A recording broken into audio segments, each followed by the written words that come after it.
Iblis pun memberi salam hingga 3 kali, namun tidak juga dijawab oleh Rasulullah.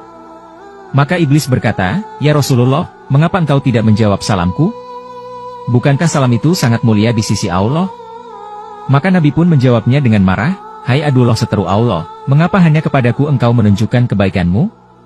Janganlah mencoba menipuku, sebagaimana kau tipu Nabi Adam sehingga keluar dari syurga. Habil mati teraniaya dibunuh Qabil dengan sebab hasutanmu. Nabi Ayub engkau tiup dengan asap beracun ketika dia sedang sujud sembahyang hingga dia sengsara beberapa lama. Kisah Nabi Daud dengan perempuan Uria. Nabi Sulaiman meninggalkan kerajaannya karena engkau menyamar sebagai istrinya, dan begitu juga beberapa anbiya dan pendeta yang telah menanggung sengsara akibat hasutanmu. Hai iblis, sebenarnya salam itu sangat mulia di sisi Allah, hanya salammu saja aku tidak hendak menjawabnya, karena diharamkan Allah. Maka aku kenal baik-baik engkaulah iblis, raja segala iblis, syaitan dan jin yang menyamar diri. Apakah hendakmu datang menemuiku?" Iblis menjawab, "Ya Nabi Allah, janganlah engkau marah. Karena engkau adalah Hatamul Anbiya, maka engkau dapat mengenaliku. Kedatanganku adalah diperintah Allah, untuk memberitahu segala tipu dayaku terhadap umatmu dari zaman Adam hingga akhir zaman.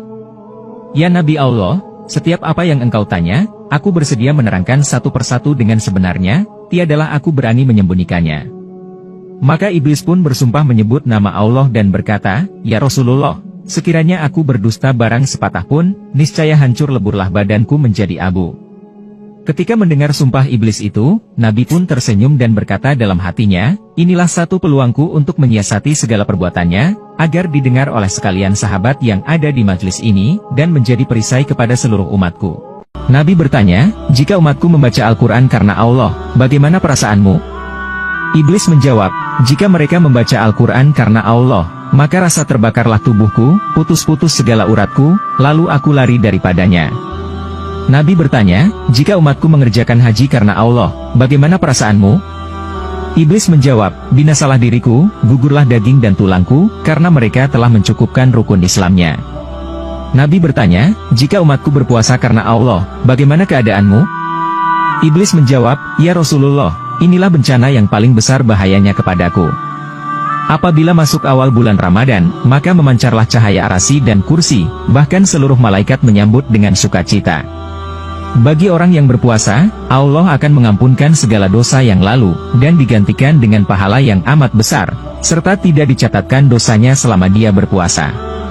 Yang menghancurkan hatiku, ialah segala isi langit dan bumi, yakni malaikat, bulan, bintang, burung, dan ikan-ikan semuanya siang malam mendoakan ampunan bagi orang yang berpuasa. Satu lagi kemuliaan orang berpuasa, ialah dimerdekakan pada setiap masa dari azab neraka. Bahkan semua pintu neraka ditutup, manakala semua pintu surga dibuka seluas-luasnya, serta dihembuskan angin dari bawah arasy yang bernama angin Syiroh yang amat lembut ke dalam surga. Pada hari umatmu mulai berpuasa, dengan perintah Allah, datanglah sekalian malaikat dengan garangnya menangkapku dan tentaraku, jin, syaitan, dan ifrit, lalu dipasung kaki dan tangan dengan besi panas dan dirantai, serta dimasukkan ke bawah bumi yang amat dalam. Di sana pula, beberapa azab yang lain telah menunggu kami. Setelah habis umatmu berpuasa, barulah aku dilepaskan dengan perintah, agar tidak mengganggu umatmu. Umatmu sendiri telah merasa ketenangan berpuasa, sebagaimana mereka bekerja dan bersahur seorang diri di tengah malam tanpa rasa takut dibandingkan bulan biasa. Nabi bertanya, "Hai iblis, mengapa engkau bersusah payah melakukan pekerjaan yang tidak mendatangkan faedah, bahkan menambahkan laknat yang besar serta siksa yang besar di neraka yang paling bawah? Hai yang dikutuk Allah, siapa yang menjadikanmu? Siapa yang melanjutkan usiamu? Siapa yang menerangkan matamu? Siapa yang memberi pendengaranmu? Siapa yang memberi kekuatan anggota badanmu?" Iblis menjawab, "Semuanya itu adalah anugerah daripada Allah yang maha besar. Tetapi hawa nafsu dan takabur, membuatku menjadi jahat sebesar-besarnya. Engkau lebih tahu, bahwa diriku telah beribu-ribu tahun menjadi ketua seluruh malaikat, dan pangkatku telah dinaikkan dari satu langit ke satu langit yang tinggi. Kemudian aku tinggal di dunia ini, beribadat bersama sekalian malaikat beberapa waktu lamanya. Tiba-tiba datang firman Allah yang hendak menjadikan seorang khalifah di dunia ini, maka aku pun membantah. Lalu Allah menciptakan lelaki, Adam, lalu dititahkan seluruh malaikat memberi hormat kepada lelaki itu, kecuali aku yang ingkar. Oleh karena itu, Allah murka kepadaku, dan wajahku yang tampan rupawan serta bercahaya itu, bertukar menjadi keji dan kelam. Aku merasa sakit hati. Kemudian Allah menjadikan Adam raja di surga, dan dikurniakan seorang permaisuri, Hawa, yang memerintah seluruh bidadari. Aku bertambah dengki, dan dendam kepada mereka. Akhirnya aku berhasil menipu mereka melalui Hawa, yang menyuruh Adam memakan buah huldi, lalu keduanya diusir dari surga ke dunia. Keduanya berpisah beberapa tahun, dan kemudian dipertemukan Allah, hingga mereka mendapat beberapa orang anak. Kemudian kami hasut anak lelakinya Qabil, supaya membunuh saudaranya Habil. Itu pun aku masih tidak puas hati, dan berbagai tipu daya aku lakukan hingga hari kiamat. Sebelum engkau lahir ke dunia, aku beserta bala tentaraku dengan mudah dapat naik ke langit untuk mencuri segala rahasia, serta tulisan yang menyuruh manusia berbuat ibadat, serta balasan pahala dan surga mereka. Kemudian aku turun ke dunia, dan memberitahu manusia yang lain daripada apa yang sebenarnya aku dapatkan, dengan berbagai tipu daya hingga tersesat dengan berbagai kitab bid'ah dan carut-marut. Tetapi ketika engkau lahir ke dunia ini, maka aku tidak dibenarkan oleh Allah untuk naik ke langit serta mencuri rahasia, karena banyak malaikat yang menjaga di setiap lapisan pintu langit. Jika aku berkeras juga hendak naik, maka malaikat akan melontarkan anak panah dari api yang menyala. Sudah banyak bala tentaraku yang terkena lontaran malaikat itu, dan semuanya terbakar menjadi abu. Maka besarlah kesusahanku dan bala tentaraku, untuk menjalankan tugas menghasut. Nabi bertanya, "Hai Iblis, bagaimana perbuatanmu kepada makhluk Allah?"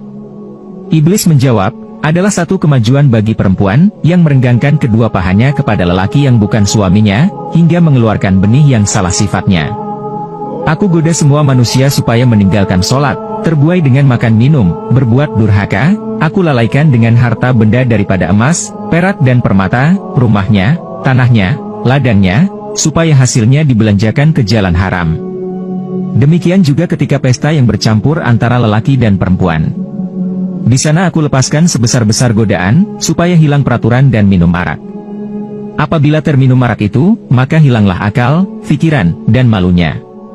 Lalu aku ulurkan tali cinta, dan terbukalah beberapa pintu maksiat yang besar, datang perasaan hasad dengki hingga kepada perbuatan zina. Apabila terjadi kasih antara mereka, terpaksalah mereka mencari uang hingga menjadi penipu, peminjam dan pencuri. Apabila mereka teringat akan salah mereka lalu hendak bertaubat atau berbuat amal ibadat, aku akan rayu mereka supaya mereka menangguhkannya. Bertambah keras aku goda supaya menambahkan maksiat, dan mengambil istri orang. Bila kena goda hatinya, datanglah rasa ria, takabur, megah, sombong, dan melengahkan amalnya. Bila pada lidahnya, mereka akan gemar berdusta, mencela dan mengumpat. Demikianlah aku goda mereka setiap saat. Ya Rahmanu ya Rahim, ya Maliku ya Kudus, ya Salamu ya Mu'min, ya Muhaimin ya Aziz, ya Jabbar ya Mutakabbir, ya Khaliqu ya Bari, ya Musyawwir ya Ghaffar, ya Qaharu ya Wahab, ya Razzaqu ya Fattah, ya Alimu ya Qadir, ya Basitu ya Hafid, ya Rafi'u ya Mu'iz, ya Muzilu ya Sami, ya Basiru ya Hakam, ya Adlu ya Latifu, ya Khabir ya Halim, ya Alimu ya Ghafur, ya Syakuru ya Ali, ya Kabiru ya Hafiz, ya Mukitu ya Hasib, ya Jalilu ya Karim, ya Raqibu ya Mujib, ya Wasi'u ya Hakim, ya Wadudu ya Majid.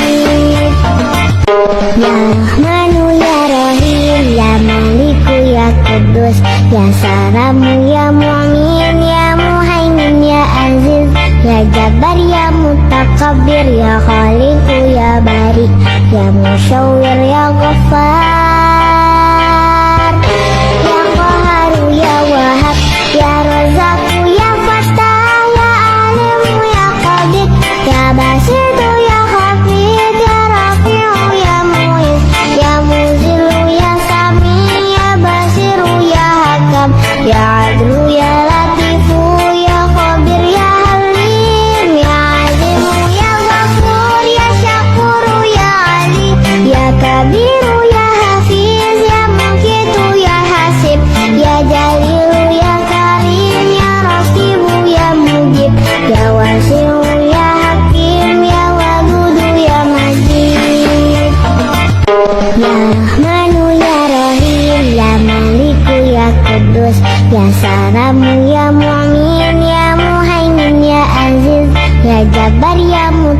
khabir, ya khaliqu ya bari, ya musyaw